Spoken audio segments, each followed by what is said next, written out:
अस्सलाम वालेकुम। जैसा कि आप देख रहे हैं बायोलॉजी विद दिलशाद, और हमारा आज का जो टॉपिक है वो है mid brain. It is present between fore brain and hind brain. अगर देखा जाए तो मिड ब्रेन की जो लोकेशन होती है वो बीच वाली लोकेशन होती है। किसके बीच में? ब्रेन के। जैसा कि हमने अपनी पिछली वीडियो में आपको बताया कि ब्रेन के 3 पार्ट्स होते हैं। एक पार्ट को हम फोर ब्रेन कहते हैं, दूसरे को हम मिड ब्रेन कहते हैं और तीसरे को हम हाइंड ब्रेन कहते हैं। अगर देखा जाए ये जो ऊपर वाला हिस्सा है, ये ऊपर वाले हिस्से को हम क्या कहते हैं? फोर ब्रेन कहते हैं। इस नीचे वाले हिस्से को हम क्या कहते हैं? हाइंड ब्रेन कहते हैं। ये नीचे वाला जो हिस्सा है ये, इसे हम हाइंड ब्रेन कहते हैं। और जो मिड ब्रेन होता है वो ये साइड होता है, यहाँ तक मौजूद होता है, यानी कि middle part of the brain. It carries sensory information from all parts of the body. अगर देखा जाए तो मिड ब्रेन क्या करता है? हमारी बॉडी से इंफॉर्मेशन लेता है।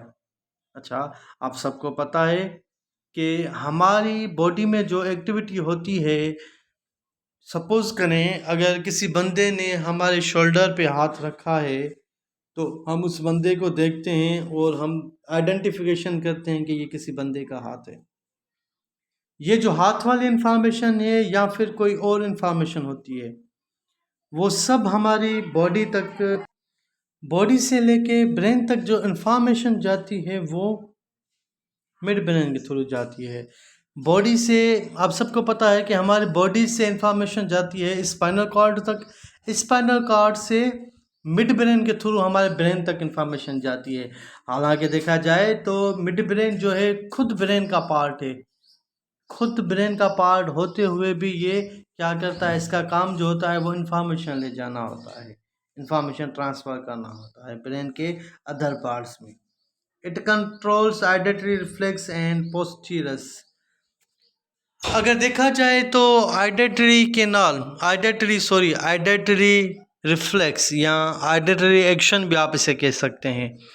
आइडेटरी रिफ्लेक्स या आइडेटरी एक्शन हम उसे कहते हैं, सपोज करें, मैं एग्जांपल देता हूँ, आप समझ जाएंगे। कोई बंदा, हम सीधा बैठे हैं, कोई बंदा आता है, हमारे आँखों पे हाथ रख के कहता है बताओ मैं कौन हूँ। हम क्या करते हैं? उस बंदे की साउंड सुनकर, उस बंदे की आवाज़ सुनकर हम आइडेंटिफाई करते हैं कि आप मेरे छोटे भाई हो, आप मेरे फ़लाँ दोस्त हो। वो जो हम आइडेंटिफाई करते हैं वो मिड ब्रेन के थ्रू करते हैं। क्यों? क्योंकि जो साउंड को हमने पहचाना है मिड ब्रेन की हेल्प से पहचाना है। और पोस्टीरियस हम कहते हैं कंडीशन को, सिचुएशंस को।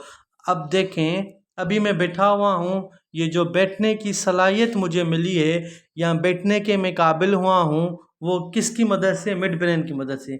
यानी कि बैठना, सोना, चलना, फिरना, घूमना, ये सब कौन कंट्रोल करता है? हमारा मिड ब्रेन कंट्रोल करता है, और उसे हम पोस्टीरियस कहते हैं। It connects hind brain and fore brain. अगर देखा जाए तो ये फोर ब्रेन और हाइंड ब्रेन को क्या करता है? कंट्रोल करता है। यानी कि इन दोनों पार्ट्स को क्या करता है? जोड़ता है।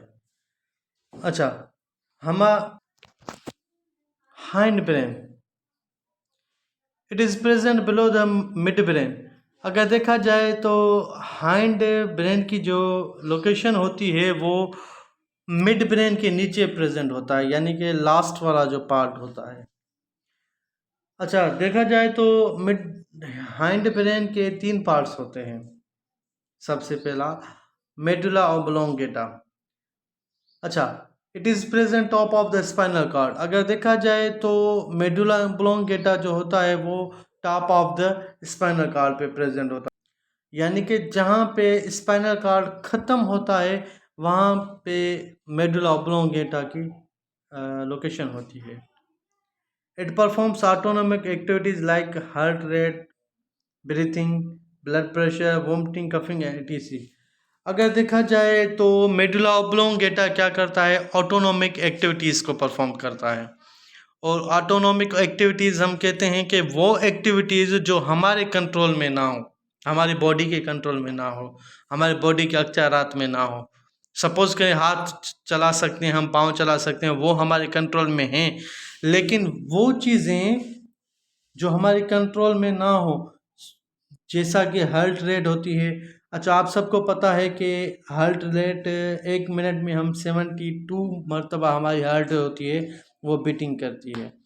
ये जो हार्ट रेट है ये कौन कंट्रोल कर रहा है? अब मेडुला ऑब्लोंगेटा कंट्रोल कर रहा है। ब्रीथिंग को भी हम ऑटोनोमिक एक्टिविटीज़ कहते हैं, क्योंकि ये भी हमारा ब्रेन कंट्रोल कर रहा है। अगर हम कंट्रोल करते तो जब हम रात को सोते हैं तो ब्रीथिंग भी रुक जानी चाहिए, लेकिन नहीं, ये हमारा ब्रेन बॉडी का कोई भी पार्ट नहीं, ब्रेन का भी मेडुला ऑब्लोंगेटा ही कंट्रोल कर रहा है। ब्लड प्रेशर, आप सबको पता है कि ब्लड प्रेशर जो है वो भी मेडुला ऑब्लोंगेटा। वोमिटिंग, अच्छा आपने डाइजेस्टिव सिस्टम में पढ़ा था, एक होता है प्रोस्टेटिक सिस्टम। प्रोस्टेटिक सिस्टम हम उसे कहते हैं जो माउथ से लेकर स्टमक तक आए, जैसा कि फूड होता है।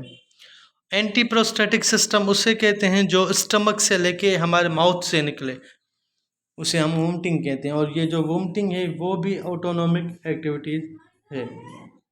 अच्छा, it connects brain and spinal cord. अगर देखा जाए तो मेडुला ऑब्लोंगेटा का फंक्शन होता है, ये ब्रेन और स्पाइनल कार्ड को क्या करता है, आपस में जोड़ता है, यानी कि ये कनेक्शन है स्पाइनल कार्ड का और ब्रेन का। Pons present top of the medulla oblongata. अगर देखा जाए तो पोन्स की जो लोकेशन होती है वो मेडुला ऑब्लोंगेटा के टॉप पे होता है, यानी कि मेडुला ऑब्लोंगेटा ख़त्म होता है, वहीं पे पोन्स एक छोटी सी स्ट्रक्चर होती है ब्रेन की, उसे हम पोन्स कहते हैं। It helps medulla oblongata for performing involuntary action. अगर देखा जाए तो हम इसे अपनी लैंग्वेज में असिस्टेंट कहते हैं मेडुला ऑब्लोंगेटा को। क्यों असिस्टेंट कहते हैं? क्योंकि हमारे जिस्म में जो भी ऑटोनोमिक एक्टिविटीज़ परफॉर्म हो रही है वो सब मेडुला ऑब्लोंगेटा परफॉर्म करा रहा है, और परफॉर्म कराने में जो हेल्प कर रहा है वो पोन्स करवा रहा है। और इनवॉल्यूंटरी एक्शन हम उससे कहते हैं जो हमारे कंट्रोल में ना हो। वॉलंटरी एक्शन वो जो हमारे कंट्रोल में हो, इनवॉलंटरी एक्शन वो जो हमारे कंट्रोल में ना हो। It helps in sleeping and walking up.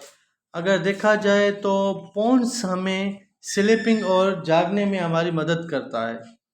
अच्छा, लास्ट जो पार्ट है वो है cerebellum. It controls muscle movement of the body. अगर देखा जाए तो सेरिबेलियम का काम होता है हमारी बॉडी में जो मसल्स होते हैं उनकी मूवमेंट कराना, यानी कि चुरपुर करवाना। It is highly developed in birds. अगर देखा जाए तो ये जो पार्ट होता है ब्रेन का, बनिस्बत इंसानों से ये बर्ड्स में वेल डेवलप्ड होता है, हमसे भी ज़्यादा। अच्छा, कैसे वेल डेवलप्ड होता है? हम यहाँ पे एग्जांपल लेंगे ईगल का, जिसे हम शहबाज कहते हैं, बाज।